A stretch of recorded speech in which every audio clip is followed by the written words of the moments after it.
A pesar de que a zona estaba avalada e se prohibira a circulación ante o risco de que a vivenda se viñera abaixo, non foi ata esta mañá cando se iniciou a súa demolición. A empresa contratada polo Concello iniciou o derrube do inmoble de xeito controlado e de forma gradual, debido principalmente ao risco de caída que presenta. Se retrasou un pouquiño por esa necesidade dos trámites administrativos que pese a ser por urxencia debido á peligrosidade que corría a vivenda, que como sabíamos pois tiña a estrutura pois xa bastante acaída, pois hoxe podemos decir que efectivamente xa están traballando nesa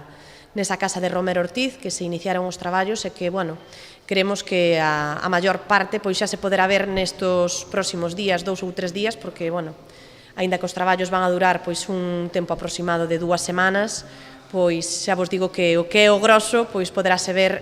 ao fin desta semana en curso. Os traballos permitiron ademais aclarar as sospeitas de que puidese haber algunha vítima mortal no seu interior, algo que non se puido certificar ata de agora, ou non poder acceder ao seu interior. A casa era empregada por varios ocupas, ademais de ser un punto habitual de venda e distribución de droga. Que vamos a eliminar tamén un problema que era, pois como digo, latente nese barrio na zona de Romero Ortiz e que ademais pois eliminamos un problema que tiña que ver con un punto negro de